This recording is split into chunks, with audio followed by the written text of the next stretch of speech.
तुम लोगों से हो पाएगा क्या?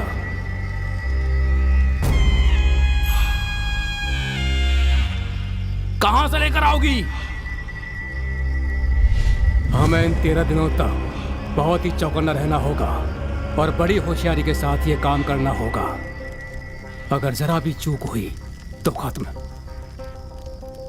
अब बताओ।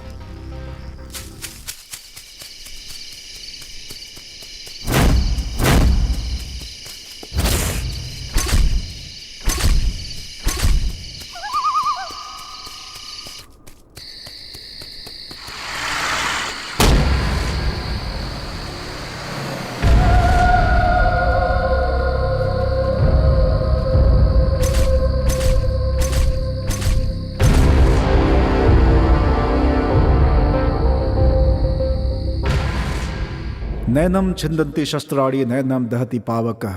नश्वर शरीर को भेदा जा सकता है किंतु आत्मा को नहीं, जो अमर है। उद्धरेदात्मानं नात्मानं वसादयेत। अपनी मन की शक्ति के माध्यम से अपने आप को ऊपर उठाएं। अब से कई वर्षों पहले चरक सुश्रुत वाग्भट, जो आयुर्वेद के महर्षि माने जाते हैं, प्राणियों के जन्म मरण के विषय में चर्चा करते समय एक शिष्य ने उनसे प्रश्न पूछा कि जीवन और मृत्यु, इन दोनों के बीच क्या अंतर है। तब आचार्य ने उत्तर देते हुए कहा कि यदि प्रत्येक प्राणी के देह में एक चेतन धातु हो तो वो जीवित, और यदि ना हो तो मृत कहलाता है। फिर वो शिष्य पूछता है कि ये चेतन धातु क्या है, तो आचार्य बताते हैं कि वो परमात्मा का एक हिस्सा है जो किसी को नजर नहीं आता, और उसी को हम आत्मा कहते हैं। आत्मा शरीर के हृदय वाले भाग में होती है, ऐसा सुश्रुत आचार्य का मानना है।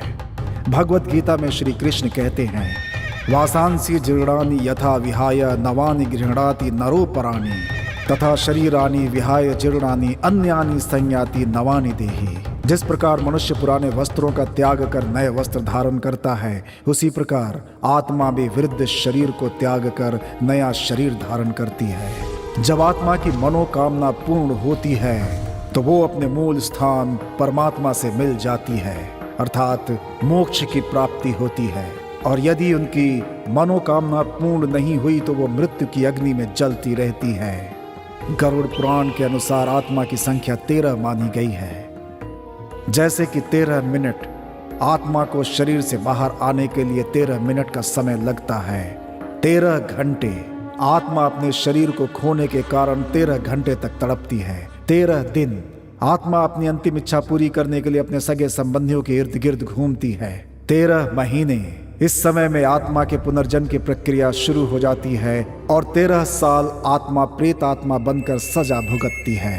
पुराण के अनुसार आत्मा के लिए शुरू के 13 दिन अत्यंत कठिन होते हैं, और साथ में गरुड़ पुराण में ये बात भी लिखी है कि देह से निकलते ही आत्मा देह की बाईं ओर आकर बैठती है और 13 घंटों तक अपने देह के साथ ही रहती है। अपने संबंधियों को रोने से मना करती है, किंतु उसकी आवाज किसी के कानों में नहीं पहुंचती। देह पर जब कोई आकर हार चढ़ाता है तो आत्मा, जिस देह ने मुझे आश्रय दिया था, तूने उस पर हार चढ़ाकर उसका सम्मान किया है, बोलकर उस इंसान से गले मिलती है। ये पता चलने पर कि उसे उसका स्पर्श अनुभव नहीं हो रहा है, आत्मा दुखी होकर देह की बाईं ओर आकर बैठ जाती है। इसीलिए सभी धर्मों में पार्थिव शरीर के बाईं ओर ही उनके सगे संबंधियों को बिठाया जाता है।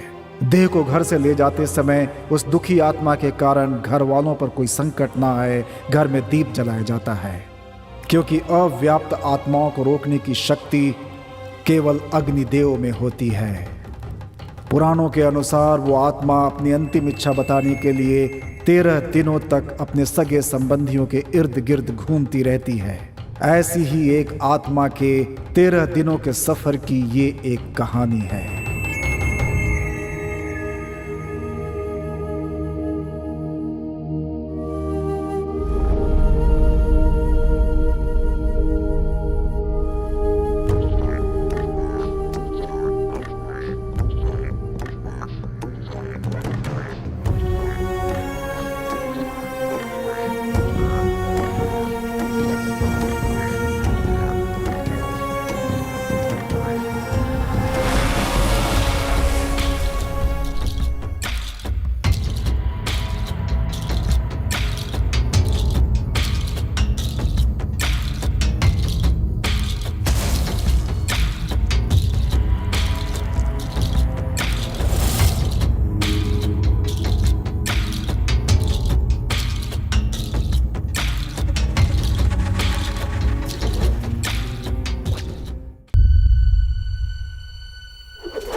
पता है तुम यहीं कहीं हो, बताओ ना प्लीज।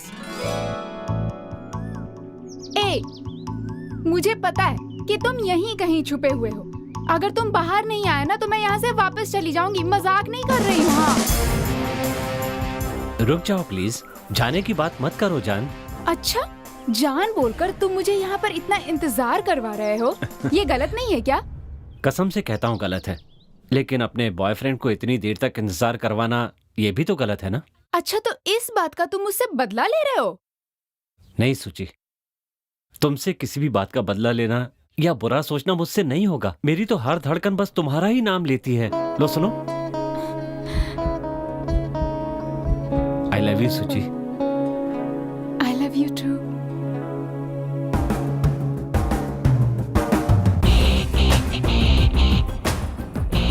नमस्कार। मेरे पिताजी एक बात कहते थे, तुम चाहे कितने भी बड़े हो जाओ पर अपनी पोस्ट कभी नहीं भूलना, हमेशा लोगों की भलाई के बारे में सोचना। टूरिज्म मिनिस्टर होने के नाते मेरा भी यही सपना है कि मैं इस राज्य का डेवलपमेंट अच्छी तरह से कर सकूं। दैट विल स्टार्ट फ्रॉम मेरे अपने गांव बीदर से। कोई भी प्रॉब्लम आए या कोई आइडिया आए, आप मुझे इमीडिएटली कांटेक्ट करेंगे। And be a good officer mister Ram.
ओहो,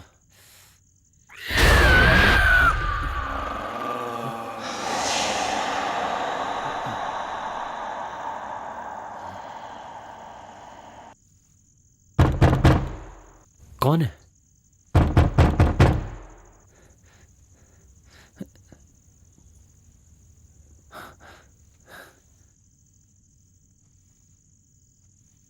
कौन है?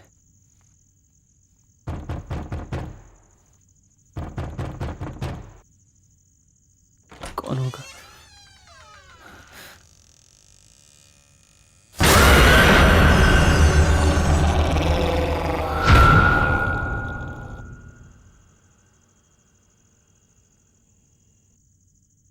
कौन है?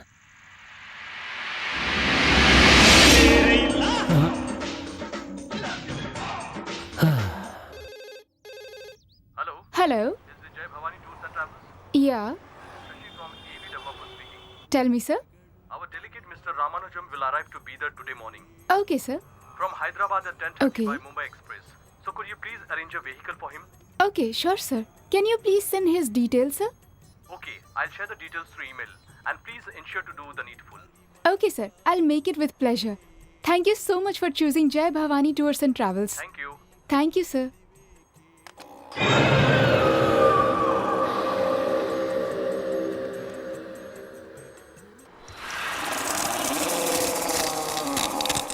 हेलो, आप अभी कहाँ हैं sir? On the way to office madam.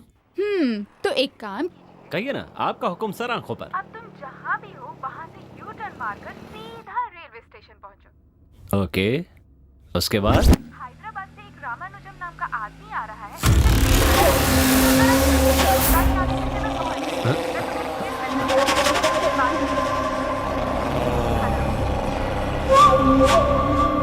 Hello, मेरी आवाज आ रही है? ओके।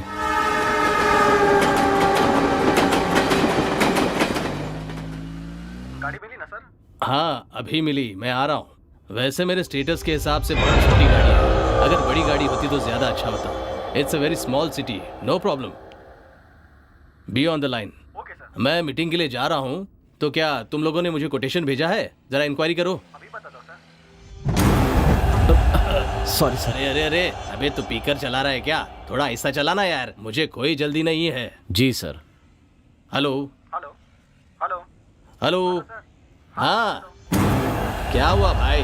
अभी बताता हूँ बोलकर इतना टाइम लगा दिया तूने। अभी मैं कर रहा हूँ सर, बस 2 मिनट। क्या यार 2 मिनट लगेगा कह रहा है? सही से बता कितना टाइम लगेगा। सर भेज दिया सर, देख लीजिए। हाँ शुक्र है, देखता हूँ।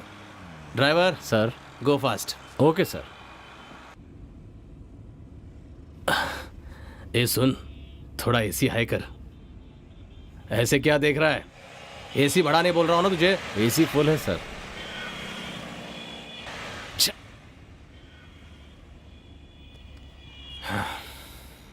यहाँ रोड भी बेकार है और कार भी बेकार है, नेटवर्क भी नहीं है। वहाँ देखो कितनी गंदगी है। छे, पता नहीं कैसे जीते हैं यहाँ। हैं, कार की कांच धोते हो या नहीं? हैं? तू पिया है क्या? मैनर्स नहीं सिखाई है क्या? मैं इज्जत से ही पेश आ रहा हूँ सर। तू तो बहुत ही घमंडी है। सर, घमंड हम सिर्फ घमंडियों को दिखाते हैं और उनको अच्छे से नहा धोकर पूरी तरह से धो डालते हैं सर। सर, हम अतिथि सत्कार में एकदम टॉप पर हैं सर। हम मेहमान की खातिरदारी में कोई कसर नहीं छोड़ते सर। ये सब रहने दो, गाड़ी तो कंडीशन में है ना? ओ, गाड़ी एकदम सुपर है सर। सर, 1 साल हो चुका है, इस गाड़ी ने कभी धोखा नहीं दिया। आह, बहुत सुपर गाड़ी है भाई तेरी। 1 मिनट सर, मैं चेक करके देखता हूँ। हाँ कर ले। अचानक बंद कैसे हो गई? सब कुछ तो ठीक है।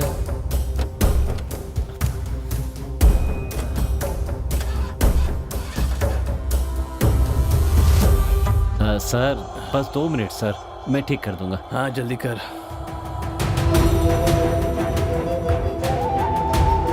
ज्यादा टाइम नहीं है। सब कुछ ठीक लग रहा है, फिर चल क्यों नहीं रही है? सर, आप बाहर क्यों आ गए सर? बहुत धूप है सर, अंदर बैठिए, मैं 2 मिनट में ठीक कर दूंगा। बस 2 minute sir. Sir please. 2 minute बोलकर 2 घंटे लगा दिए तुमने बनाने में। Sir please sir. वक्त की कीमत जानता है तू?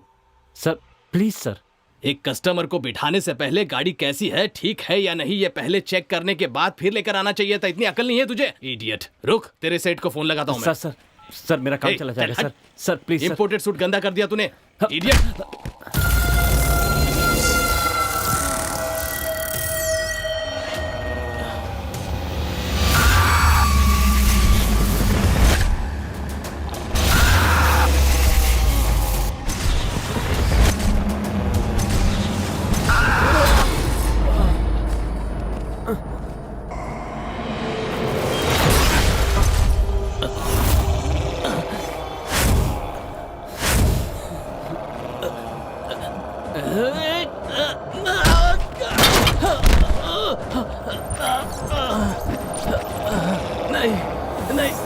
नहीं, छोड़ो मुझे। अरे मत मारो।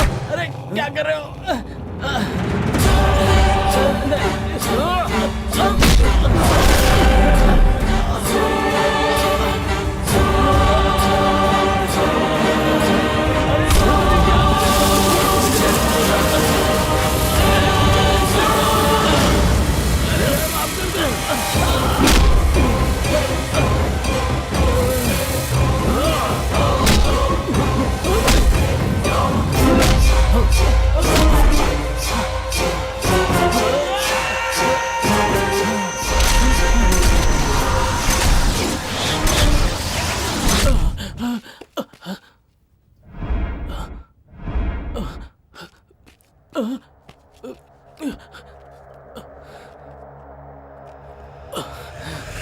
कहाँ गया ये?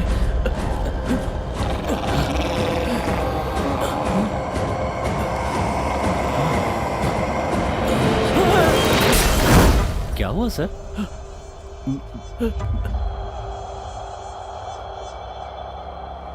क्या बात है? आपको किसने हाथ मत मारा? लगा। बोलिए ना सर। कितना मारा तुमने मुझे? सर मैंने मारा? हाथ मत लगा। खुद मारा और पूछ रहा आप किसने मारा? हाँ? सर हाथ मत लगा बोला ना। सर चलिए हाथ सर। मत लगा। जा सर रुकिए तो। बाप रे। ओहो, आखिर हुआ क्या? कुछ समझ में नहीं आ रहा है।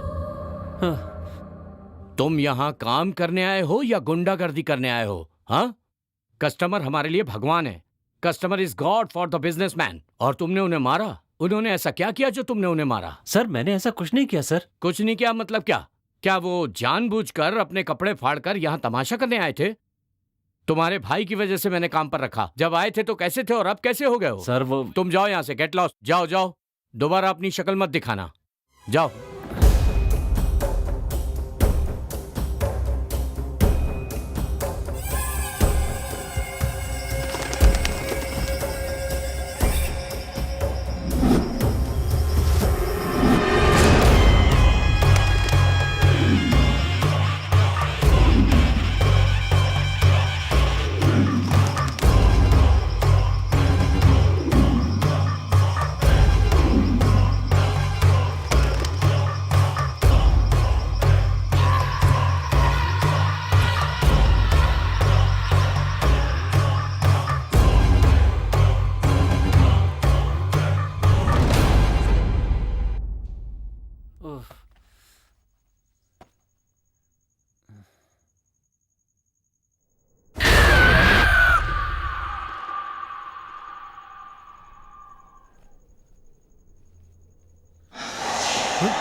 दिखाई नहीं देता? मरना क्या तुझे? चल साइड हट। चल मरने के लिए हमारा ही ट्रक मिला था क्या तुझे? हाँ? अरे सुनाई नहीं दे रहा? ओ भाई चल हट। भाई मैं तो गाड़ी चला दूंगा तुझ पे। अरे क्या सोच रहा है? चल। कहाँ से चले आते? जा जा। आप चलिए, गाड़ी चलाइए।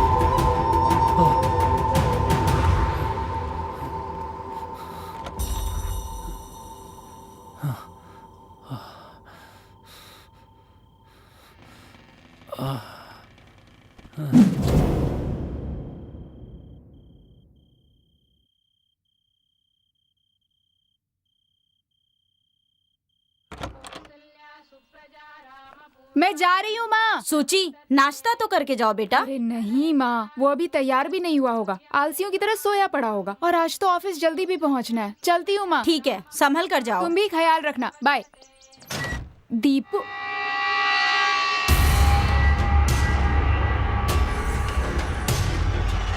दीपू,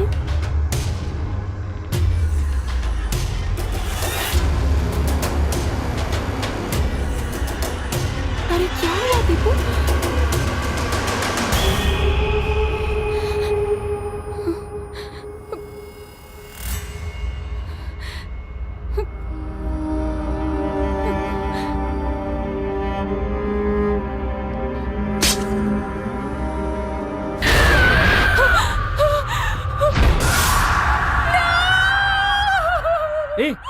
क्या हुआ सुची? चिल्ला क्यों रही हो? वो यहाँ पे ओह, कॉकरोच देख लिया? बैचलर के घर में कॉकरोच वगैरह, बाथरूम में गंदा अंडरवियर, ये सब तो कॉमन चीजें यार। मैं तो डरपोक हूं ही, तुम तो मुझसे भी ज्यादा डरपोक हो। तुम्हें तो पता ही होगा, कल जिस फंक्शन में जा रहा हूं वहां पर एक हीरो आने वाला है और मेरा बॉस मुझे बहुत पसंद करता है। कभी कभी चिल्लाता है पर वापस बुला लेता है ना? हाँ। हे, तुम इतनी खामोश क्यों? अब उनके बारे में सोचने का टाइम नहीं है, चलो देर हो रही है।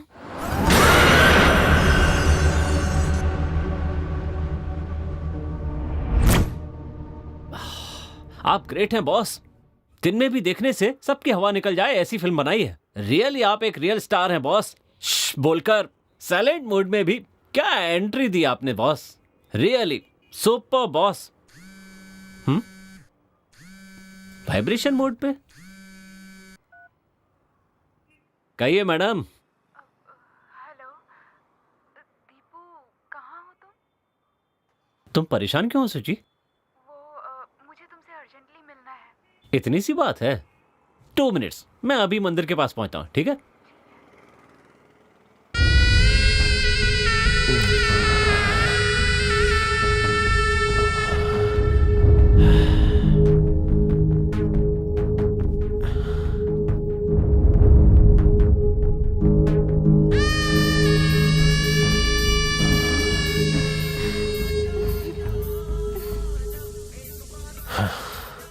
ओह, बॉस का फोन।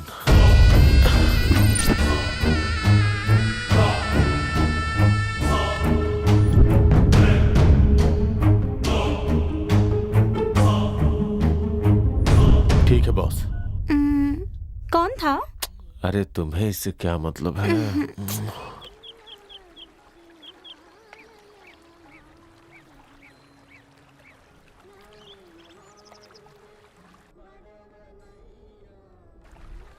क्या हुआ सुची, तुम बोल क्यों नहीं रही हो? बड़ी परेशान लग रही हो। वो सुबह जब तुम्हारे घर आई थी तो मुझे अजीब सा लगा। अच्छा, मुझे भी यार 2-3 दिन से कुछ अजीब सा फील हो रहा है, इसीलिए तुम्हें यहाँ पर बुलाया। अच्छा, कल फंक्शन कहाँ है? वहीं बीदर फोर्ट में। फोर्ट में है? तो फिर मैं भी तुम्हारे साथ आऊं? हे, वहां जाकर देखने के बजाय घर में रहकर टीवी पर देखो, वहां पब्लिक बहुत होगी। नहीं बाबा। रहने दो, तुम ले जाओगे या नहीं? ए, इतना गुस्सा होने की क्या बात है? ठीक है, ले चलूंगा। दीपू, हीरो असल में कैसे होते हैं? मतलब दिखने में कैसे होते हैं? और कैसे होंगे, वो भी मेरी तरह स्मार्ट होते हैं। और हीरोइन कैसी होती है? हीरोइन वो भी सुंदर होती हैं। मुझसे भी सुंदर होती हैं क्या? तुमसे तो बहुत सुंदर होती हैं। तुम्हें तो मेरा मतलब वो नहीं है यार, लड़कियां तो फूल की तरह होती हैं, जो पेड़ पर भी अच्छी लगती हैं और पेड़ से तोड़ने के बाद भी। अब तुम्हें ही देख लो, दिन के उजाले में तुम कितनी ब्यूटीफुल लगती हो और रात में और भी ज्यादा हसीन लगती हो, और पास आने पर चने के झाड़ पर मत चढ़ाओ। सच कह रहा हूँ। आई love you Suchi. I to love you Deepu.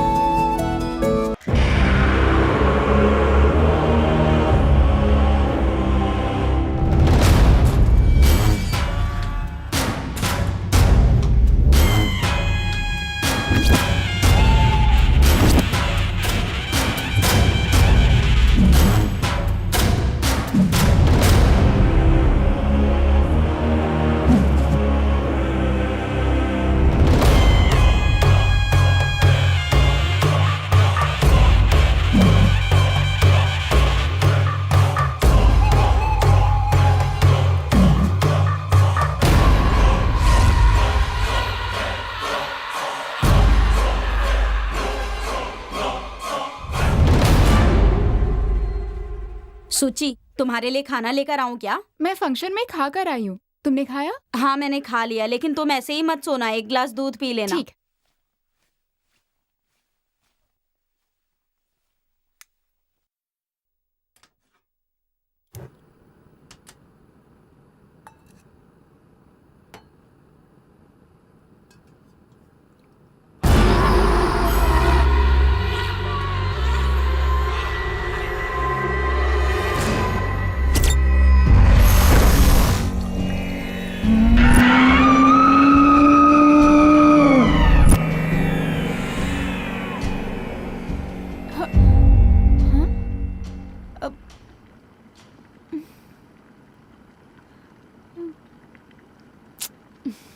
जाने दे।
हेलो, ये कब हुआ? कहाँ? ओके।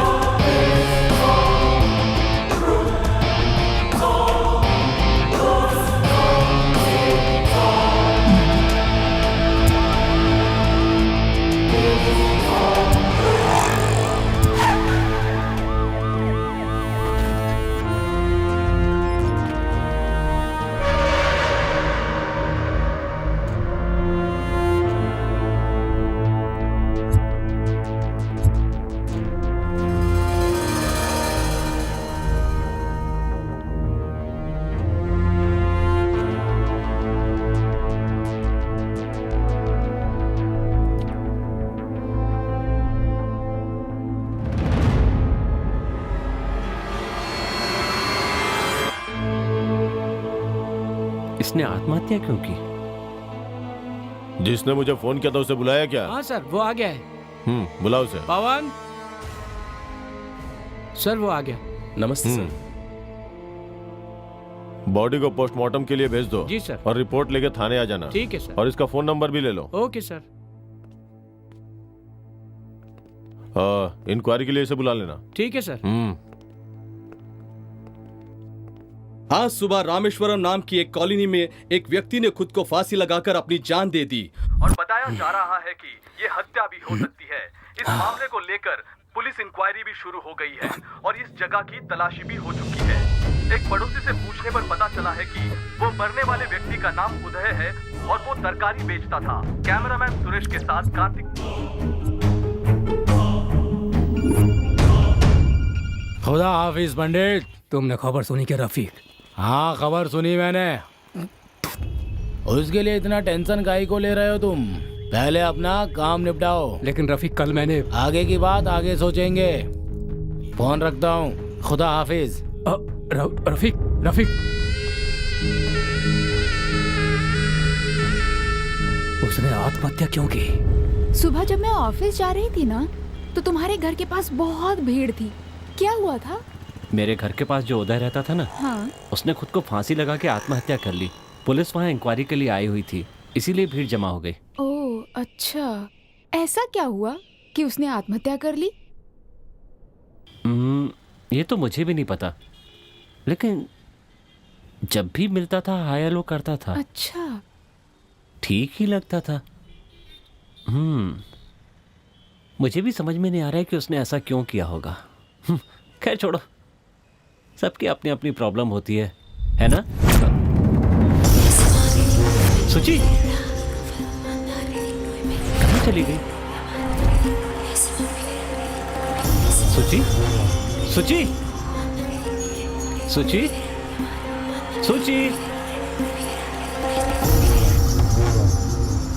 सुची, सुची।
दिमाग खराब हो गया है तुम्हारा? तुम्हें पता भी है तुमने किससे पंगा लिया और किसको मारा है? क्या हुआ है सूची? वो कितना खतरनाक है तुम्हें पता भी है? अगर वो चाहे ना तो वो हमें यूं चुटकियों में खत्म कर सकता है, समझे? ऐसे आदमी को उसी के एरिया में जाकर मारा। हे भगवान, मैंने रिक्वेस्ट की इसीलिए उन्होंने छोड़ भी दिया, नहीं तो तुम तो गए थे। अच्छा, तुम तो झगड़े का नाम सुनकर ही भाग जाते थे, फिर अचानक तुम्हें क्या हो गया? ऐसा क्यों किया तुमने? अरे मैंने कुछ नहीं किया सूची, मेरी समझ में नहीं आ रहा तुम कह क्या रही हो। इतना सब कुछ करके तुम कह रहे हो तुमने कुछ नहीं किया? अरे अगर तुम्हें कुछ हो जाता तो? पर क्या हुआ है बताओ तो। तुम नहीं समझोगी, छोड़ो ना माँ। अच्छा, मैं तो छोटी बच्ची हूँ ना? ये यहाँ पुतले की तरह बैठा हुआ है और तुम हो कि पागलों की तरह बड़बड़ बड़बड़ करती जा रही हो। यस करेक्ट, मैं पागल हो गई हूँ। तुम सही कह रही हो माँ, अब समझ गई। इसे कहाँ लेकर जाना चाहिए? चलो मेरे साथ। सूची, बीइंग अ साइकियाट्रिस्ट, इनका टेस्ट करने के बाद मुझे इनमें कोई प्रॉब्लम नजर नहीं आ रही है। इनका mind balance, IQ, thinking capacity, everything is normal. आपके कहने के अनुसार स्प्लिट पर्सनालिटी के कोई सिम्टम इनमें नजर नहीं आ रहे हैं। लेकिन डॉक्टर, मैंने जो... nothing to worry, he is absolutely fine. You may गो।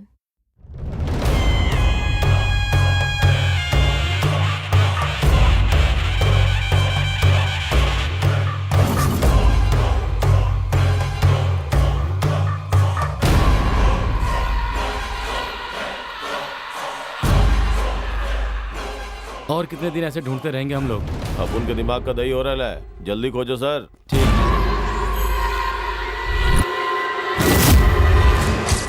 इसे देखकर तो लग ही रहा है यहाँ का डॉक्टर क्या, कोई विदेशी डॉक्टर भी इसके बारे में यही कहेंगे। मतलब डॉक्टर को दिखाने से कुछ नहीं होने वाला है। इसे कहाँ लेकर जाना चाहिए और इसके साथ क्या करना चाहिए ये मुझे पता है। आपने जो बताया वो इसके साथ सिर्फ आज ही नहीं हुआ है, 6 दिनों से हो रहा है। 6 दिनों से हम लोग सिर्फ किले के चक्कर लगा रहे हैं पंडित। अब सिर्फ 7 दिन बचे हैं, पता नहीं क्या होगा। तुम जरा शांत रहोगे क्या? बाबा ये किस लिए? वो इसलिए क्योंकि पिछले 6 दिनों से एक बहुत ही ताकतवर रूह इसके पीछे पड़ी हुई है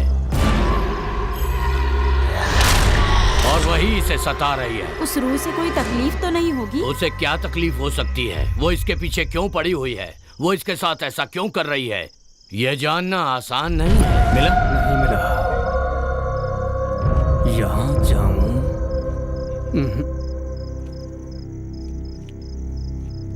या यहाँ? मुझे मिल क्यों नहीं पा रहा है?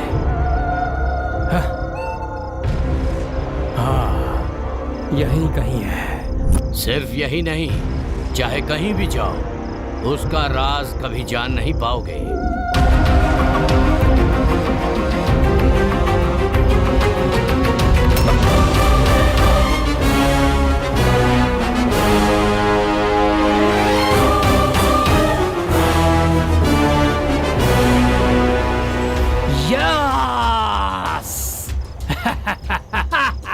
यस यस, यही वो जगह है जिसे हम इतने दिनों से तलाश कर रहे थे। Finally we got it.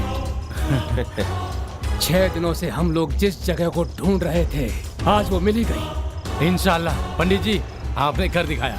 Yes, क्योंकि वो एक असंतुष्ट आत्मा है। वो इंसान की रूह में घुसी हुई है। अपनी इच्छा पूरी किए बगैर वो आत्मा इसका पीछा नहीं छोड़ेगी।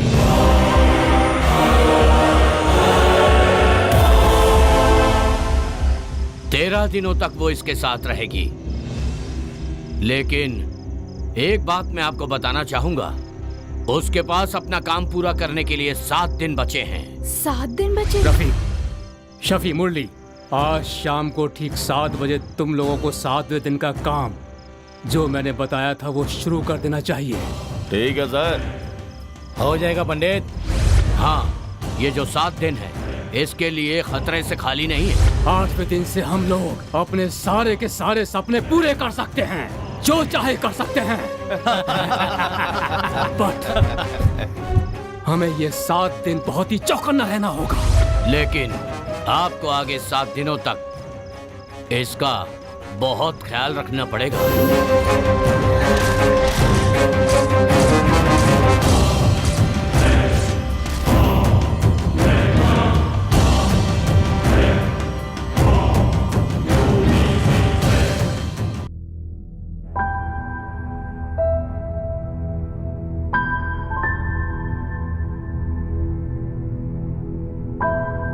फर्स्ट सेंचुरी की लड़की होकर तुम किसी बाबा पर यकीन कर रही हो? 6 दिन खत्म हो चुके हैं, 7 दिन ही बाकी हैं। इस तरह 13 दिन आत्मा वात्मा पीछा करती है, ये सब बकवास सुनकर अपना दिमाग खराब करके बैठी हो। तुझ में दिमाग है या नहीं? मार्केट में जो मैंने अपनी आंखों से देखा, अगर वो नहीं देखती तो मैं इतना परेशान नहीं होती। और उस दिन उस हैदराबाद की क्लाइंट ने इसके बारे में कंप्लेन भी की, पर मैंने नहीं माना। इनफैक्ट बॉस को भी मैंने कन्विंस कर लिया। लेकिन पता नहीं क्यों मुझे कल से उसके बारे में बहुत डर लग रहा है। देख सूची, it may be a psychic vibration. उसके लिए इतना अपसेट मत हो। हमने साइकियाट्रिस्ट से भी कंसल्ट किया, उसने कहा सब कुछ नॉर्मल है। अगर कोई किसी लड़की को छेड़े तो ये स्वाभाविक है कि उसका बॉयफ्रेंड अपनी आंखों के सामने ये सब कुछ सहन नहीं करेगा। और ऐसे में अगर जिन लोगों ने तुम्हें छेड़ा उसको उसने बुरी तरीके से मारा, तो इसमें उसने गलत क्या किया? तुम एजुकेटेड होकर भी ये सब सोच रही हो। अगर भगवान जैसी पॉजिटिव एनर्जी हो सकती है तो शैतान जैसी नेगेटिव एनर्जी नहीं हो सकती? मुझे बहुत डर लग रहा है ज्योति, कहीं मैं उसे खो ना दूं। रिलैक्स सूची, अगर तुम्हें ऐसा लगता है कि कोई रूह वगैरह जैसी कोई प्रॉब्लम है तो इसका कोई सॉल्यूशन तो होगा ही। दीपू के साथ थोड़े दिन के लिए कहीं घूमने चली जाओ। एनवायरनमेंट के चेंज होते ही तेरा डिप्रेशन मूड भी थोड़ा चेंज हो जाएगा। और अगर बाहर जाने के बाद भी कुछ नहीं हुआ तो? बात तो सही है। तू एक काम कर, यहाँ वहाँ घूमने के बजाय मेरे अंकल का आयुर्वेदिक सेंटर है, अगर वहाँ गई तो उसका ट्रीटमेंट भी हो जाएगा और तेरा मूड भी चेंज हो जाएगा। अगर तू अभी हाँ कहेगी तो मैं फोन करके अरेंजमेंट करवा देती हूँ। ठीक है। कम ऑन सूची, सब ठीक हो जाएगा। चल अब।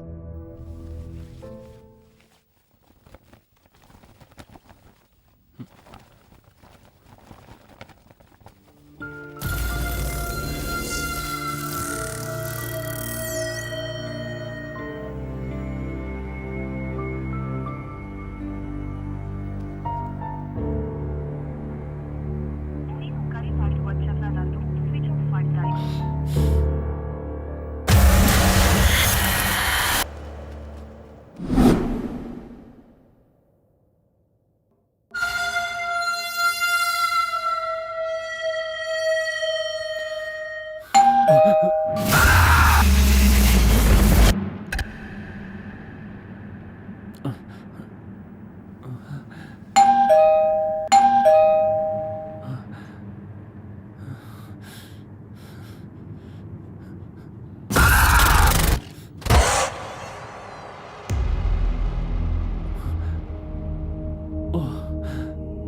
हो? क्या हुआ दीपू, तुम इतने डरे हुए क्यों हो? क्या बताऊं सुची, दरवाजे की घंटी भी बजती है तो खोलने में डर लगता है मुझे। अजीब सी आवाजें मुझे बार बार सुनाई देती हैं। अगर यही चलता रहा तो सच कहता हूं मैं पागल हो जाऊंगा। प्लीज प्लीज मुझे बचा लो सुची। अरे बुद्धू, जब तक मैं जिंदा हूँ तुम्हें कुछ नहीं होने दूंगी। Don't worry, I am with you. I love you Suchi, I love you. I love you too.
बेटा दीपू।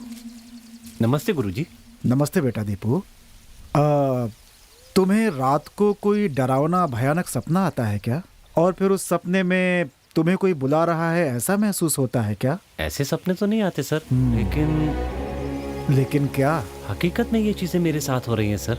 अच्छा। यही कुछ 8-10 महीने से पता नहीं क्यों मेरे घर जाते ही कोई मेरे आगे पीछे आसपास घूम रहा है, मुझे अपने पास बुला रहा है, ऐसा लगता है। ठीक है, ये बात तुमने अपने माँ बाप को बताई? कहने के लिए कोई मेरा अपना है ही नहीं सर, मैं अनाथ हूँ।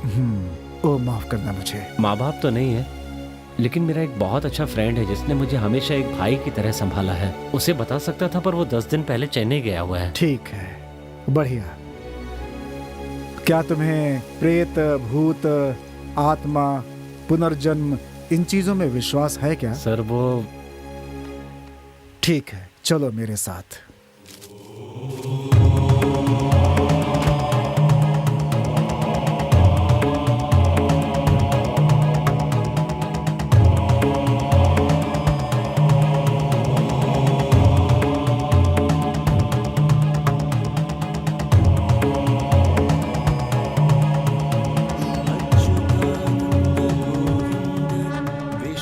श्लोक सुनाई दे रहा है तुम्हें? हाँ सुनाई दे रहा है। इसे यदि संभव हो तो धीरे धीरे धीरे दोहराते जाओ। ठीक है सर। और फिर कल क्या हुआ था, परसों क्या हुआ था, उसके पहले क्या हुआ था, ये सब धीरे धीरे याद करते जाओ। याद करो बेटा, याद करो।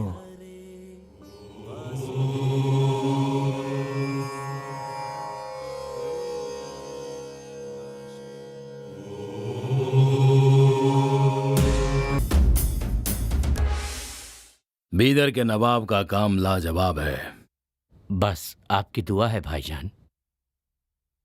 गुलबर्गा के कवाजे बंदे नवाज से लेकर बीजापुर तक हमारा ही हुक्म चलता है, लेकिन यहाँ भी राज करना चाहते हैं। आप हमसे बड़े हैं, इसका मतलब ये नहीं कि हम आपके गुलाम हैं।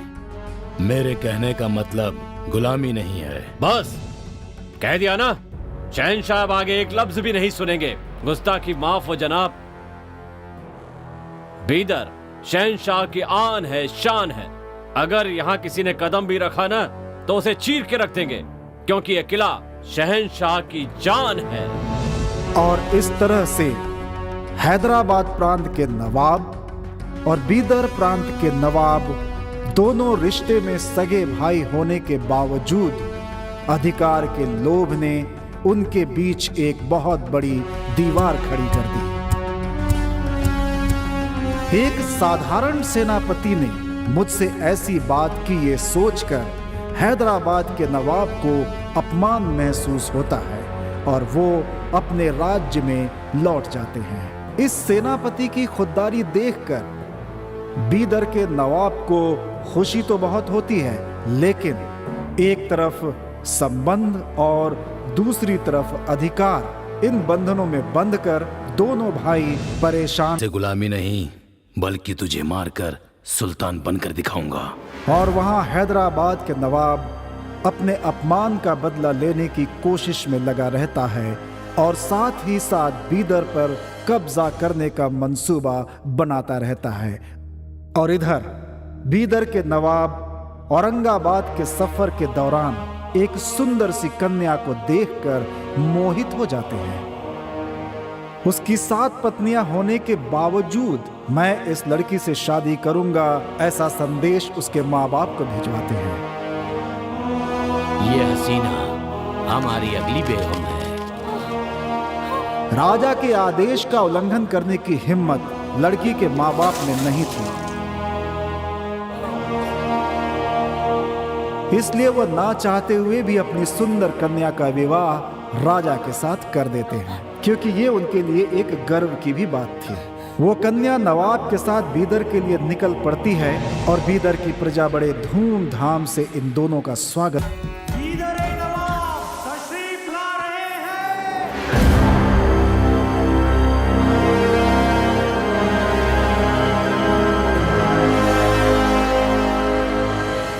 अंगारों पर चलने वाले पैर मखमल के बिस्तर पर हैं, लेकिन आपके चेहरे का बेगमी ताज कहाँ खो गया जानसीन? जनाब, आपसे क्या छुपाना, मैं नहीं चाहती थी कि मैं किसी की बेनाम बेगम बनूं या 8वीं हसीना बनूं।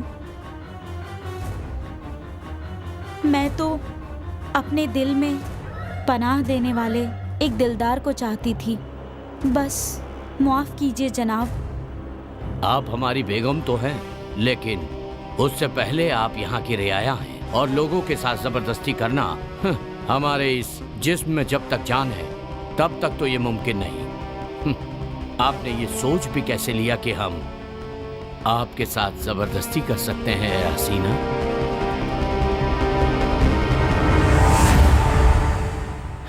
एक बात सुन लीजिए, आपके दिल में अपनी जगह बनाने के बाद ही मिलेंगे। हैदराबाद के नवाब बीदर के नवाब को एक पत्र भेजते हैं। पत्र में लिखा होता है कि अगर पत्र के मिलते ही 15 दिनों के भीतर तुम मुझसे आकर नहीं मिलोगे तो मैं युद्ध की घोषणा कर दूंगा। भाईजान होने के नाते हमारे हाथ बंधे हुए हैं, वरना ऐलान जंग के लिए हम भी तैयार हैं। प्रजा की खुशी के लिए, भाई से अपना रिश्ता बनाए रखने के लिए युद्ध ना करने का निर्णय करके वह हैदराबाद जाने की तैयारी शुरू करते हैं। उसी समय औरंगाबाद से भी एक पत्र आता है जिसमें लिखा होता है कि रानी के पिता की तबीयत ठीक ना होने के कारण उनके पिता रानी से आखिरी बार मिलना चाहते हैं। ऐसी हालत में क्या करें क्या ना करें सोच सोच कर राजा एक फैसला करते हैं। और अपने वफादार सैनिक को अपने पास बुलाते हैं और रानी को पूरी हिफाजत के साथ औरंगाबाद ले जाने की जिम्मेदारी उसे सौंप देते हैं। जी हुजूर।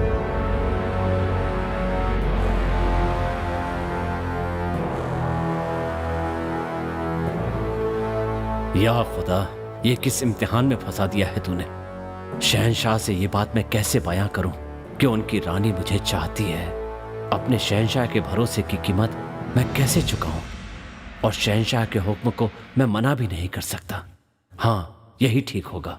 फिर सेनापति अपने एक करीबी मित्र को बुलाता है और उसे एक छोटा सा बक्सा और एक पत्र लिख कर देता है और कहता है कि अगर मैं किसी कारणवश वापस नहीं लौटा तो ये चीज़ें अपने नवाब को दे देना। और इसके बाद वो रानी को लेकर सफ़र पर निकल पड़ता है और फिर रास्ते में। मैं आज तक तेरे जनाब के साथ बिस्तर पर हुई नहीं। मुझे पता है। तू मुझे कबूल कर ले। जहां पनाह से गद्दारी जब तक इस जिस्म में जान है तब तक मुमकिन नहीं है। मेरा ये वादा है कि हमारा ये नाता शहंशाह को पता नहीं चलेगा। वो मेरे खुदा हैं और मेरे खुदा के साथ न मैं गद्दारी करूंगा और ना किसी को करने दूंगा। मैं भी देख लूंगी मुझसे बेवफाई करके शहंशाह से कैसे वफादार रहेगा। रानी सेनापति को उससे प्यार करने के लिए जबरदस्ती उकसाती है। चूंकि वफादार सेनापति मना कर देता है, इसलिए रानी उसके ऊपर आरोप लगाती है कि सेनापति ने उसके साथ बलात्कार करने की कोशिश की। ये खबर सुनते ही नवाब सेनापति से कुछ पूछे बिना ही सब कुछ सच मानकर उसे द्रोही करार देता है और उसे फांसी पर चढ़ा देता है। और जैसे ही ये बात सेनापति के मित्र को पता चलती है, वो बक्सा जो सेनापति ने उसे दी थी नवाब को सौंप देता है।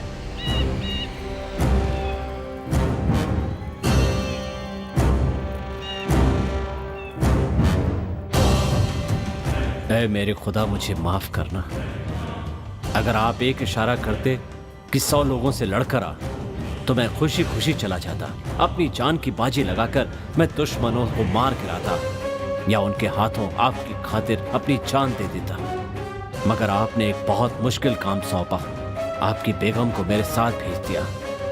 अफसोस की बात यह है कि आपकी बेगम आपको नहीं बल्कि मुझे चाहती है। औरंगाबाद के इस 3 दिन के सफर में अगर जवानी के जोश में मैं बहक गया, आपसे गद्दारी करने का बोझ मैं सह नहीं पाऊंगा। इसलिए मैं अपनी मर्दानगी को खत्म कर रहा हूं।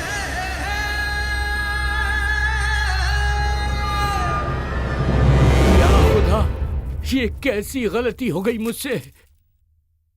अपने राजा के प्रति वो सेनापति इतना वफादार था कि उसने अपना लिंग काटकर अपने पुरुषत्व का त्याग कर दिया था ताकि उससे कोई गलती ना हो।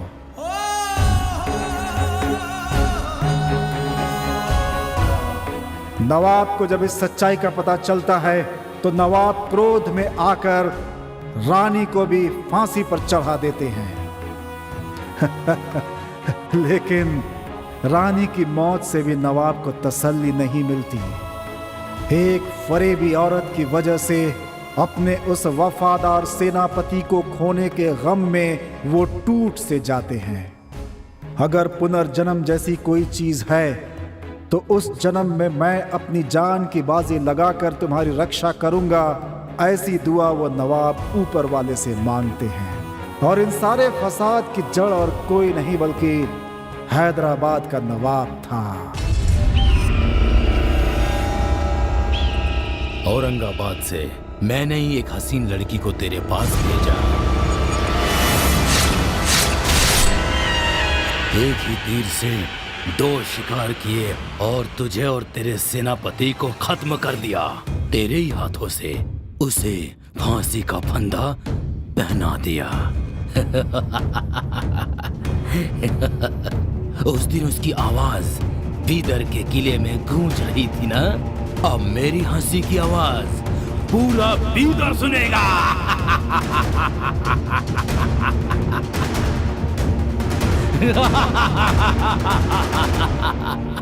वो सेनापति और कोई नहीं, तुम ही हो। क्यों दीपू, तुम्हें आश्चर्य हो रहा है ना? बिल्कुल आश्चर्य होने वाली बात ही है, क्योंकि ये एक सच है। तुम्हारे पिछले जन्म की कहानी मुझे कैसे पता चली, यही सोच रहे हो ना? हाँ, यही तो आयुर्वेद है।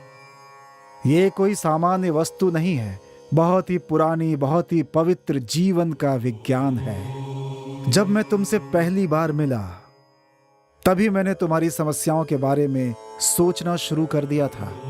फिर मुझे पता चला कि पिछले 10 दिनों से एक अत्यंत ही अज्ञात शक्ति, एक पवित्र आत्मा तुम्हारे चारों ओर मंडरा रही है।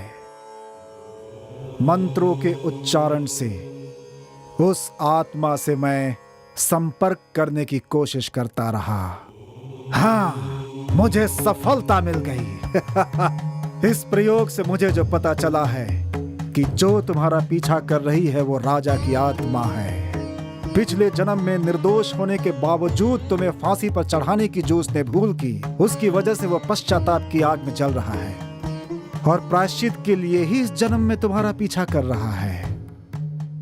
इतने दिनों से वो आत्मा तुम्हारी रक्षा कर रही है, इसीलिए पिछले 10 दिनों से तुम्हारे साथ ऐसा हो रहा है। वो आत्मा तुम्हें डराने के लिए नहीं और ना ही तुम्हें परेशान करने के लिए तुम्हारा पीछा कर रही है, बल्कि तुम्हें बचाना चाहती है। उसे सिर्फ 13 दिनों का ही समय मिला है, जिसमें से 10 दिन बीत चुके हैं। अब उसके पास सिर्फ 3 दिन ही बचे हुए हैं।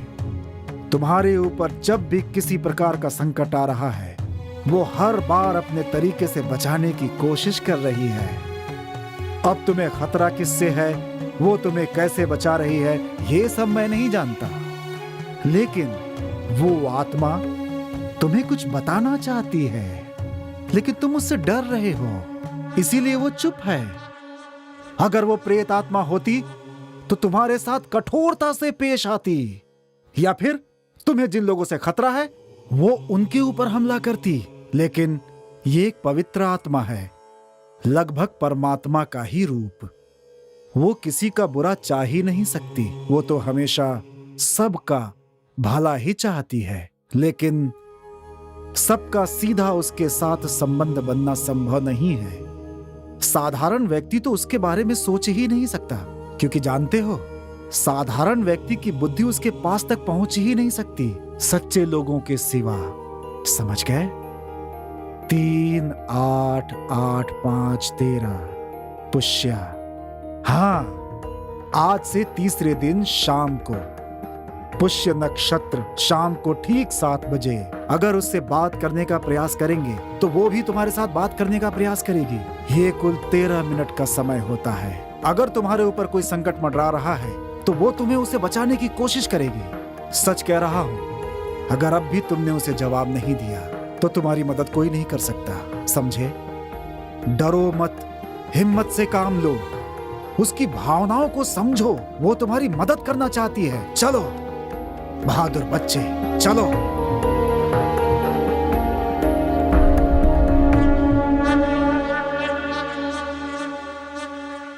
सुची, क्या हुआ माँ? डॉक्टर ने क्या कहा? अरे माँ, डरने की कोई जरूरत नहीं है। दरगाह वाले बाबा की तरह ही 3 दिन ख्याल रखने को कहा है, बस इतना ही। पता नहीं वो क्या कहेंगे, ये सोचकर मैं बहुत डर गई थी। मैं कुछ नहीं चाहती, बस तुम दोनों खुश रहो, मेरे लिए इतना काफी है। बस तुम दोनों की शादी करवा दूंगी तो मेरी जिम्मेदारी खत्म हो जाएगी और तुम लोगों की नई जिंदगी शुरू हो जाएगी। क्या पता क्या शुरुआत होगी। क्या कहा? कुछ नहीं, शादी आराम से होगी ना। शादी आराम से ही करेंगे, लेकिन जल्द से जल्द मंगनी कर लेते हैं। तुम लोगों के आने से पहले मैंने पंडित जी से बात करके रखी है। कल का दिन बहुत शुभ है, उन्होंने कहा कल ही मंगनी करवा लो। कल ही?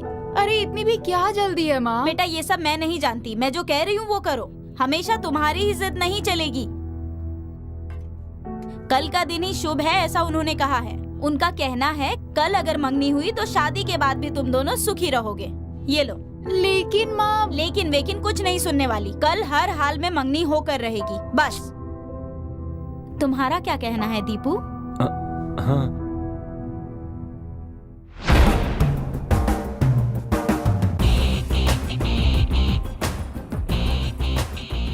उस दिन सबको लग रहा था कि उसने खुद फांसी लगाई है। लेकिन इसमें तो लिखा है कि it is not hanging death. उसमें ड्रग्स इंजेक्ट किया गया था और ड्रग्स की वजह से ही हार्ट ब्लॉक हो गया, जिसकी वजह से मौत हो गई। हाँ sir. I think this is not due to cervical pressure. इस रिपोर्ट से पता चलता है कि डॉक्टर कितना चालाक है, तो फिर मर्डर करने वाला बहुत ही चालाक होगा। अच्छा, उस दिन स्पॉट पे इंस्पेक्शन करते वक्त कुछ एविडेंस मिले थे ना जो तुम्हें दिए थे? यस। कहाँ है वो? ये लीजिए। गुड। Bhavani travel agency. वैसे प्रदीप और उदय नाम का कोई आदमी हमारे यहाँ काम नहीं करता सर। बट इस आईडी कार्ड में जो एड्रेस और फोन नंबर है वो यहीं का है ना? हाँ यस सर। Quite interesting. चलिए। हाँ सर, मेरा स्टाफ यहीं है, आइए मिलाता हूँ। हाँ अच्छा, तो नागेश जी ये आपके स्टाफ हैं क्या? ये ऑफिस स्टाफ है सर। इनके अलावा 6 ड्राइवर भी हैं। वो टूरिस्ट को अटेंड कर रहे हैं। आते ही उन्हें थाने भेज दूंगा। अरे आप तकलीफ मत कीजिए, अब तो मेरा आना जाना लगा ही रहेगा। वो आए तो मुझे बुला लीजिएगा। पक्का पक्का सर। थैंक यू, चलता हूँ। एनी टाइम आइए sir. Mister Nagesh. Yes sir. देखिए, जब तक मैं इस केस की इन्वेस्टिगेशन कर रहा हूँ, इन्वेस्टिगेशन पूरा होने के पहले आपका कोई भी स्टाफ या आपका ड्राइवर बिना मेरी परमिशन लिए कहीं दूर नहीं जा सकता। Okay sir. ओके सर, मैं कह दूंगा सर। अच्छा नागेश जी, ये दोनों कौन है? ये दोनों भी स्टाफ है सर। ये रिसेप्शनिस्ट सुचित्रा है और ये दीपू है ड्राइवर। ओह नमस्ते सर। ये क्या है? आज हमारी एंगेजमेंट है सर, इसलिए इन्हें इनवाइट करने के लिए आए थे। मिठाई लीजिए। Thank you. लगता है इनविटेशन के पहले ही मैं बिन बुलाए मेहमान की तरह आ गया। बाय द वे, सदा खुश रहो। भगवान आप लोगों की जोड़ी बनाए रखे। Thank you sir. सर शाम को मेरी सगाई, आप जरूर आइए। सिर्फ आज ही नहीं, अब तो मेरा आना जाना लगा रहेगा। Okay, take care. See you mister Nagesh. Okay sir.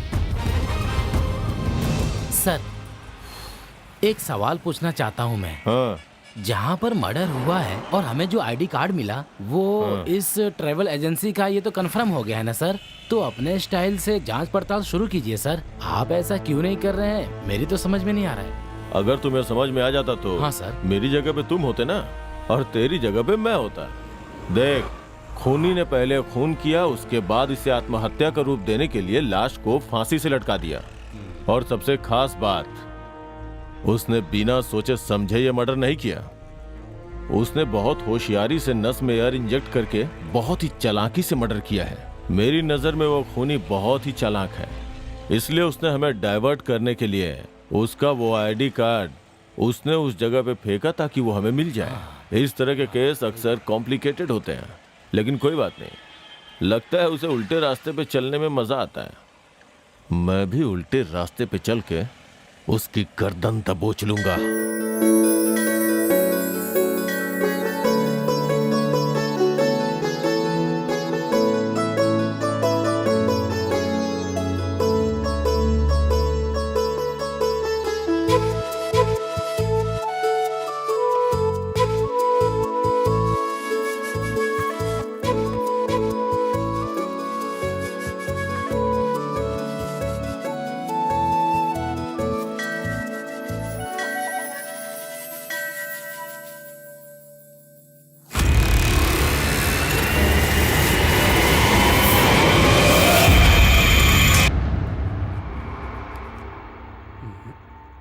हिसाब से यहीं कहीं होना चाहिए।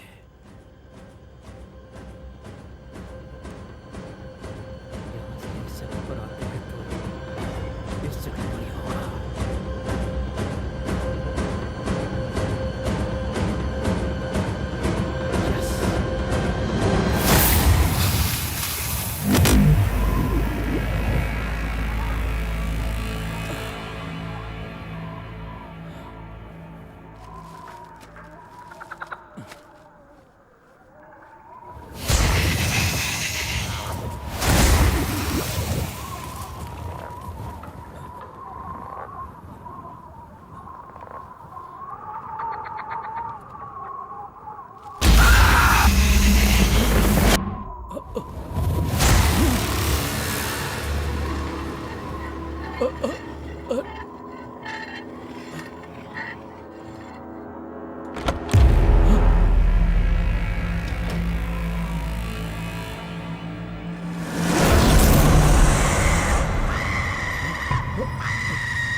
वहां जाने की क्या जरूरत थी?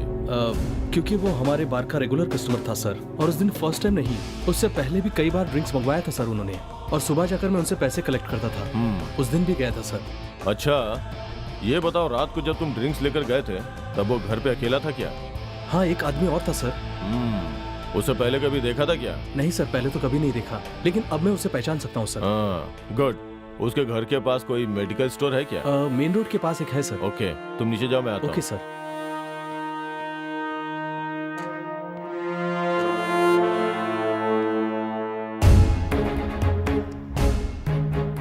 इतनी चालाकी से खून किया है, मतलब इसके पीछे जरूर कोई मकसद है। Medical store.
कहाँ चला गया ये?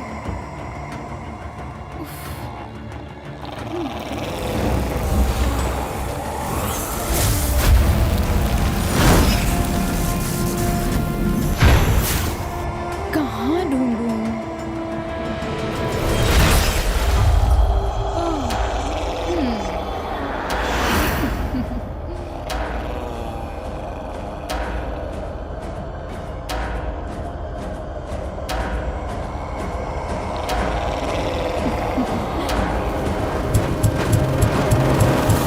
साहब, आपको किस ख्याल में डूबे हुए हैं?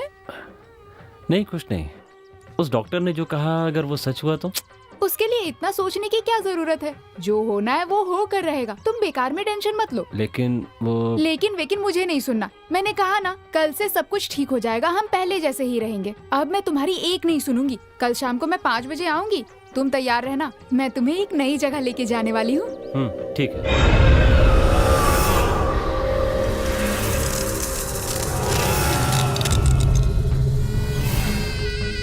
खबर पता चली क्या रफीक भाई? बताएगा तभी तो पता चलेगा। राइट। अपना उदय है ना, उसने आत्महत्या नहीं की थी। तो कहना क्या चाहता है? उसका मर्डर हुआ था। मर्डर था? हाँ, और मर्डर करने वाले को पुलिस हर जगह तलाश कर रही है भाई। मूड क्यों खराब कर रहे? चुपचाप ही है, समझा इसको। सही कहा भाई, लेकिन हम मूड बनाने की बातें ही करते रहेंगे या सुल्तान की तरह एंजॉय भी करेंगे? कल शाम को 7 बजे जब वो पंडित काम खत्म करेगा, तब वहाँ के सुल्तान हम होंगे और हमारी आसपास की लड़कियां हमारी बेगम होगी। इसे कहीं देखा हुआ लग रहा है। कहाँ देखा है? बस कुछ दिन की बात है, उसके बाद जिंदगी में ऐश ही ऐश होंगे। वाह, हम सब सुल्तान होंगे और सारी लड़कियां हमारी बेगम। सुनना सर, यहाँ खड़ा क्या कर रहा है? यहाँ के सिगरेट लेकर आ। हाँ ओके सर। बढ़िया है भाई। ज्यादा चढ़गी क्या? मजा करेंगे भाई, मजा करेंगे। ये पूरा साम्राज्य ना हमारा होना चाहिए। हाँ भाई। ये नशा भी क्या चीज है यार?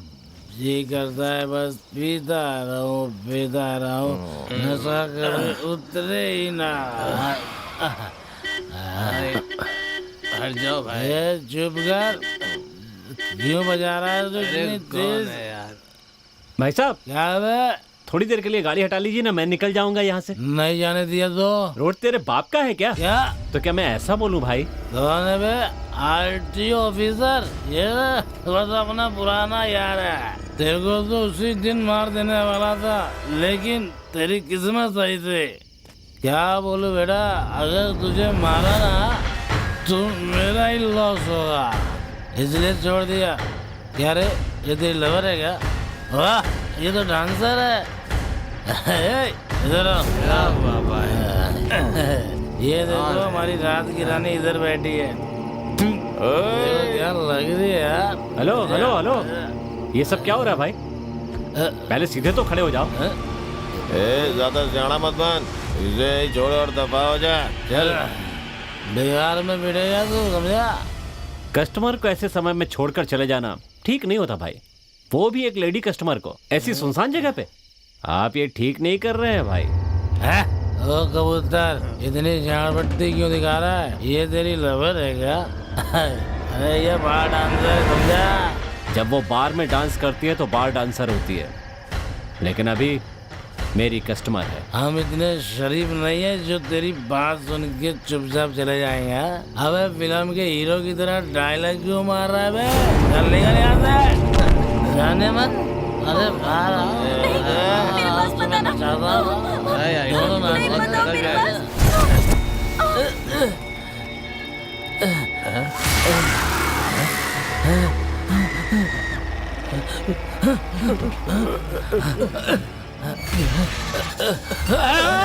अरे भूतिया, भागो भागो भाई।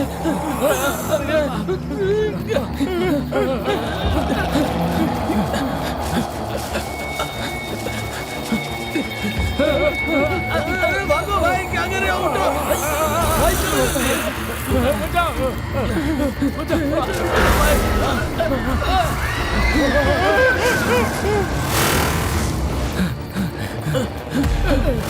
दरवाजा खोलो, दरवाजा खोलो,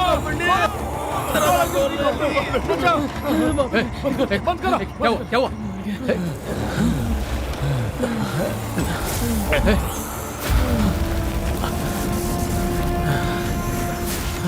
क्या हुआ?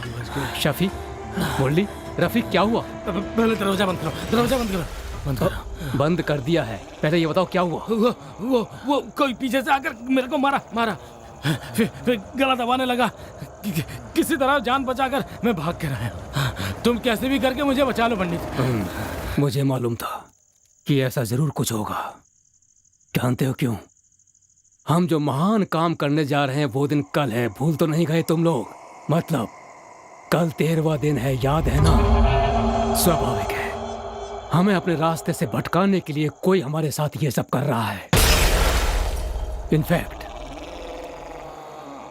कल मुझे भी ऐसा ही कुछ महसूस हुआ था। पंडित, कहीं उदय के साथ भी ऐसा ही कुछ हो सकता है? सर, हमारे साथ भी कुछ बुरा हुआ तो? शफी, अगर हम ऐसे ही डरते रहेंगे तो कुछ भी हासिल नहीं कर पाएंगे। पहले अपने काम को अंजाम देने के बारे में सोचो। विश्वास रखो तुम लोग, कल ही उस काम को अंजाम देते हैं। बाद में एक तांत्रिक से मैं बात करके देखूंगा। अगर कोई हमारे पीछे जादू टोना करवा रहा है तो हम पर उसका प्रभाव ना पड़े, ऐसा कोई एक रास्ता मैं जरूर निकाल लूंगा। हाँ, ऐसा ही कुछ कीजिए सर। हाँ, जल्दी करो पंडित। हाँ, तुम लोग धीरज रखो। कल की तैयारी हो गई ना रफीक? सब कुछ रेडी है पंडित जी, आपने जो जो कहा है वो सब कर दिया है। गुड, तो काम हो जाएगा ना? बिल्कुल पंडित जी। ठीक है।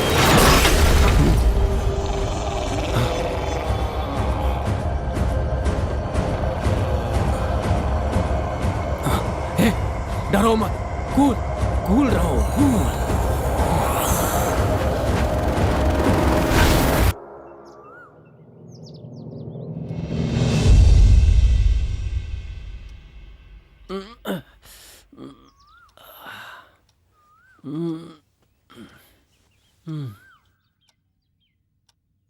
डॉक्टर ने कहा था कि आज शाम को 7 बजे मेरे ऊपर मुसीबत आएगी। मतलब सिर्फ 13 घंटे बचे हैं। ये कुल 13 मिनट का समय होता है। अगर तुम्हारे ऊपर कोई संकट मंडरा रहा है तो वो तुम्हें उसे बचाने की कोशिश करेगी, लेकिन आपको आगे 7 दिनों तक इसका बहुत ख्याल रखना पड़ेगा। अगर उससे बात करने का प्रयास करेंगे तो वो भी तुम्हारे साथ बात करने का प्रयास करेगी।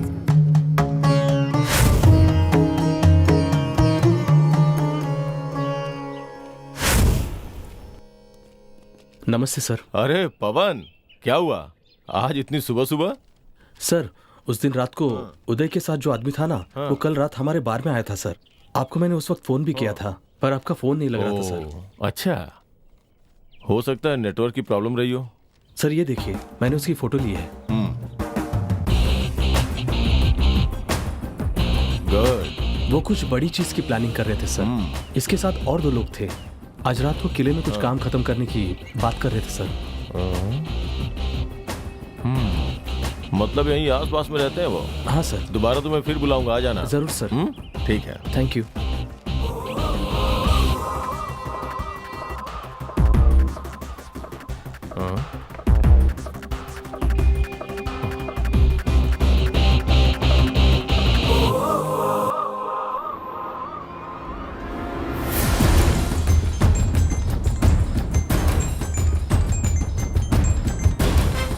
हाँ बोलो राम। सर, मुझे मिली इंफॉर्मेशन के मुताबिक आज शाम में 7 बजे किले में कुछ होने वाला है सर। अच्छा, अगर मेरा शक सही निकला तो मुझे और पुलिस फोर्स की जरूरत पड़ेगी सर। तुम एक अच्छे ऑफिसर हो। I will consider your request. मैं कमिश्नर से बात करूंगा। पहले तुम ये पता लगाओ कि वहाँ क्या इनलीगल एक्टिविटीज चल रही है, तब तक रिस्क तुम्हारा है। Yes sir. Be careful. Thank you sir. Okay. Good morning. अरे गुड मॉर्निंग अपने बाजू में रखिए। हमने अपनी तरफ से सारी तैयारी कर ली है। आपकी तैयारी हो गई है नहीं? आप बताइए। ओह, तैयारी हो गई है। किसी को हमारे बारे में पता चला ना तो हम सबकी कहानी खत्म हो जाएगी। अब तक जैसा मेंटेन करते आए ना वैसे ही मेंटेन करना होगा। फिक्र मत करो रफीक, सब कुछ आराम से हो जाएगा। इंशाअल्लाह ऐसा ही हो जनाब।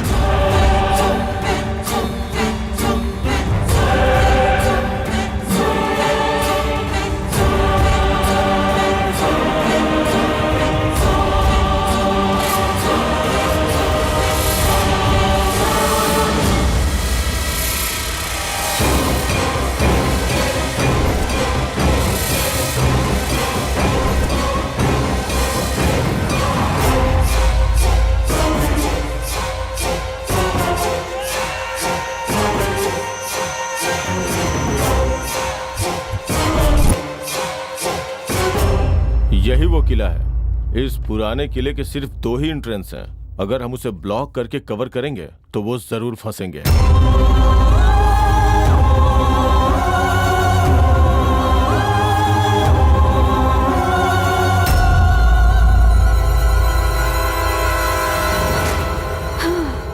गई। आज मेरी जिंदगी का सबसे बड़ा दिन है। I am so happy Deepu. तुम तो हैप्पी हो, पर मुझे बहुत टेंशन हो रही है। टेंशन? टेंशन लेने का नहीं, देने का डाले।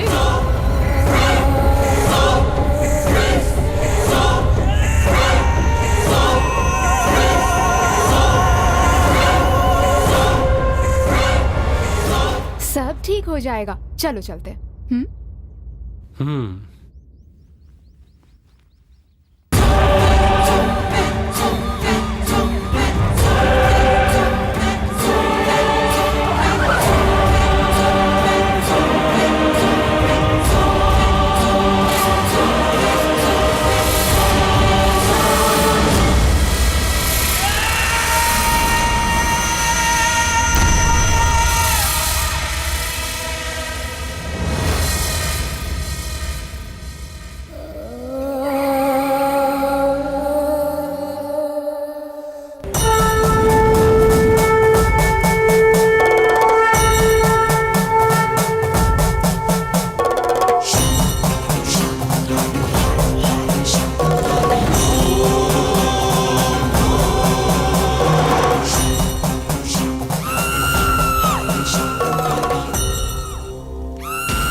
चाहिए। वो आने वाले हैं ना?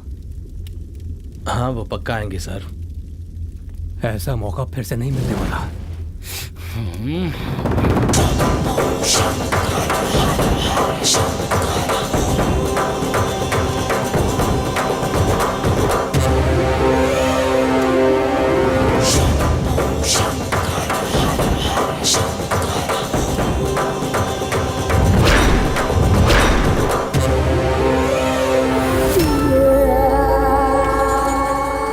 ये सब क्या है सची?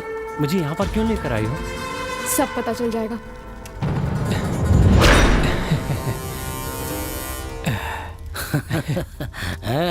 देखा पंडित? गुड रफीक, अच्छा अरेंजमेंट किया है।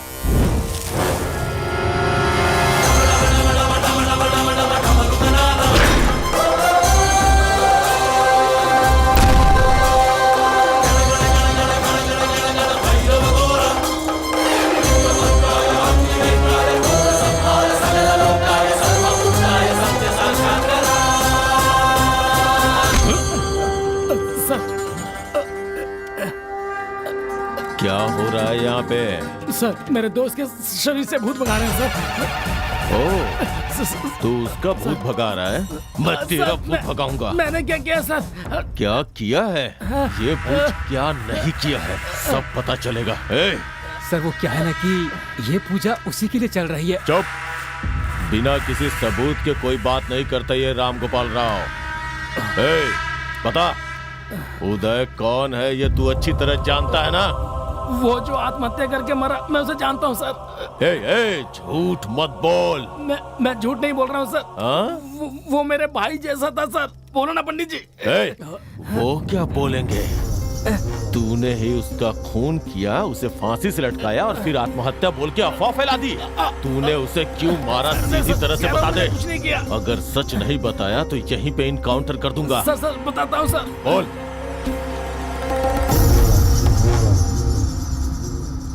नमस्ते भाई। भाई पैसे सुबह आके ले जाना। ठीक है भाई। और एकदम सुबह सुबह मत आ जाना। ओके भाई। भाई अगर हमें 10 करोड़ मिल जाए तो क्या करोगे? आपस में बांट लेंगे और क्या। हम में से कोई मर गया तो? अरे हाँ बिल्कुल सही कह रहा है छोटू। अबे साले मेरे दिमाग में एक आइडिया है तेरे लिए। हाँ मरने के लिए पैदा हुआ है। हाँ तू ना मेरे भाई जैसा है, तुझे बिना दर्द दिए तेरी जान लूंगा। सभी लोग इंजेक्शन से दवा देते हैं और मैं तुझे हवा का इंजेक्शन दूंगा, है ना? बस हो गया मेरे भाई, हो गया। चैन से मरेगा, चैन से। तेरा आइडिया तेरे काम में ही गया, मर गया।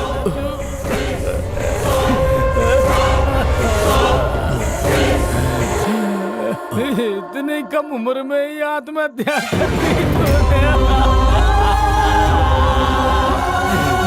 मेरा भाई कैसा था, मुझे छोड़ के चला गया।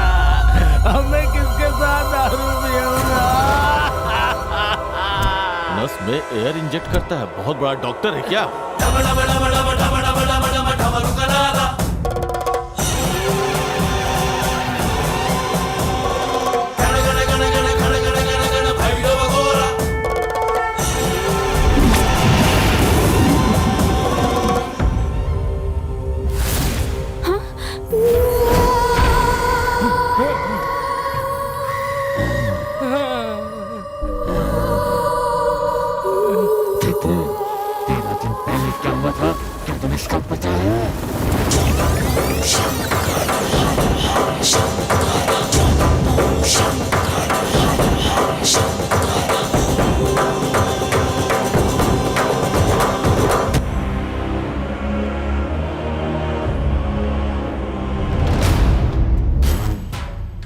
यस, तुम्हारा अंदाजा सही है, लेकिन तुम लोग जितना सोच रहे हो उससे भी 10 गुना ज्यादा खजाना उस किले में गड़ा हुआ है।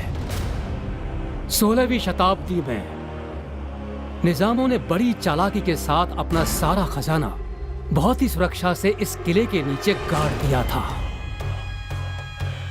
वो खजाना किले में कहाँ है उसका पता मैं जरूर लगाऊंगा, लेकिन उस खजाने को वहां से बाहर निकालना इतना आसान नहीं है। उसे वहां से बाहर निकालने के लिए कहते हैं 13 साल में एक बार पुष्प नक्षत्र में एक बड़ी पूजा करवानी होती है। 13 साल के बाद? हाँ, लेकिन उन 13 सालों को पूरा होने में अब सिर्फ 13 दिन ही बचे हैं। सिर्फ 13 दिन। और एक और जरूरी बात यह है कि उसे जमीन से बाहर निकालने के लिए हमें 5 जीवों की बलि चढ़ानी होगी। 5। ये तुम लोगों से हो पाएगा?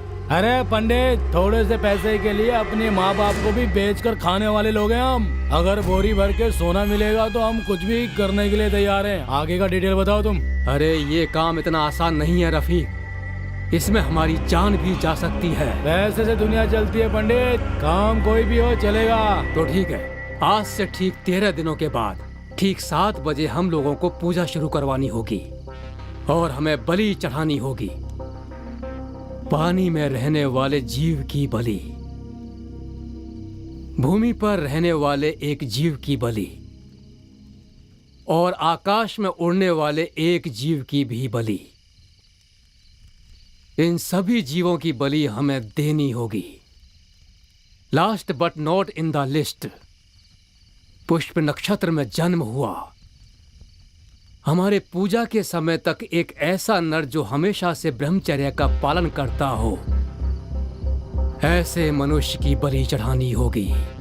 पंडित, तुमने जो कहा वो हम सारी चीजें ला सकते हैं, लेकिन पुष्य नक्षत्र में जन्मे हुए ऐसे आदमी को हम कहां से लाएंगे बताओ? हाँ, ये तुम लोगों को सोचना है।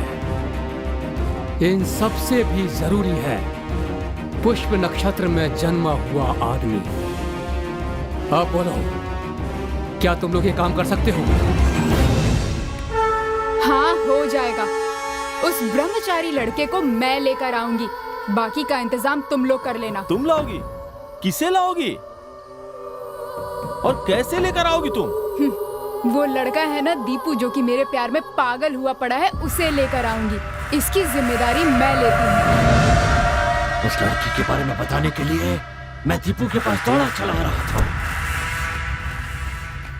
किसी तरह से दीपू को तुमसे दूर रखना चाहता था, लेकिन रास्ते में एक ट्रक ने मुझे टक्कर मार दी। मैंने दीपू को समझाने की बहुत कोशिश की, लेकिन फिर उसे ये सोचकर छोड़ दिया कि डर से उसे कुछ हो न जाए। तुमने दीपू से दूर करने के लिए जब तुम दीपू के घर गई तो तुम्हें डराने की कोशिश की। हाँ, लेकिन तुम इसे लेकर चली गई। हाँ, तुम दोनों को दूर करने की मैंने बहुत कोशिश की, पर मेरी सारी कोशिशें नाकामयाब हो गई।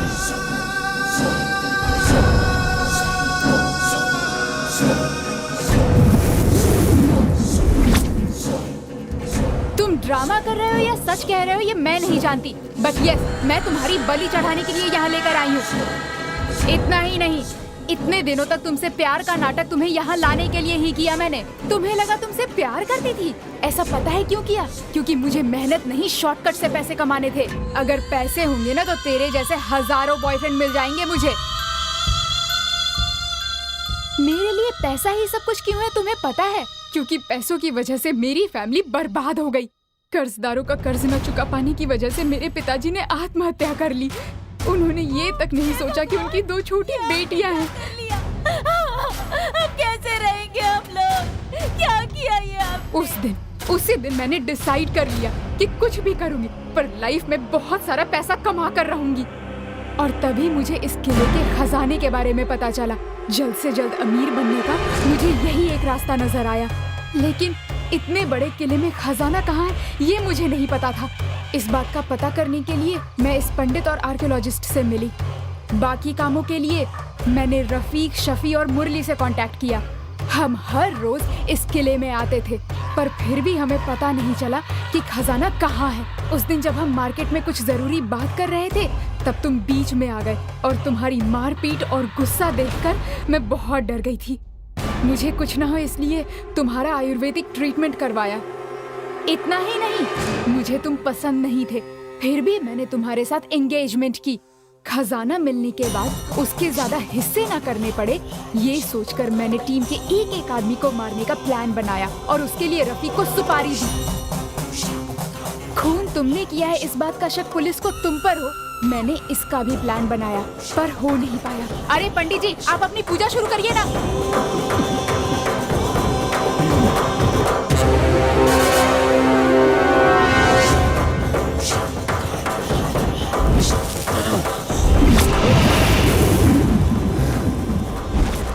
सोचा तुम्हें जान से मार दूं, पर ऐसा नहीं कर पाया। ये पूजा न कर पाया, इसलिए मैंने इसे भी डराने की बहुत कोशिश की, पर इसने भी नहीं माना। मेरा कोई काम पूरा नहीं हुआ। इसे डराने से कुछ नहीं होगा, ये सोचकर मैंने इसका पीछा छोड़ दिया। फिर इसके पास गया। उस दिन 11वें दिन मैंने इसे डराने की कोशिश की, लेकिन ये कोशिश भी नाकामयाब हुई।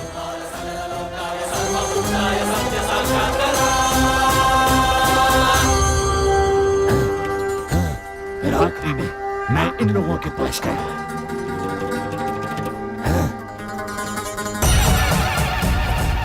ये लोग राक्षस है सर, राक्षस है। मेरे दीपू को इन लोगों से बचा लीजिए सर। सर प्लीज सर, किसी तरह मेरे दीपू को इनसे बचा लीजिए सर। प्लीज सर, बचा लीजिए सर, प्लीज सर, यही मेरी आखिरी इच्छा है सर।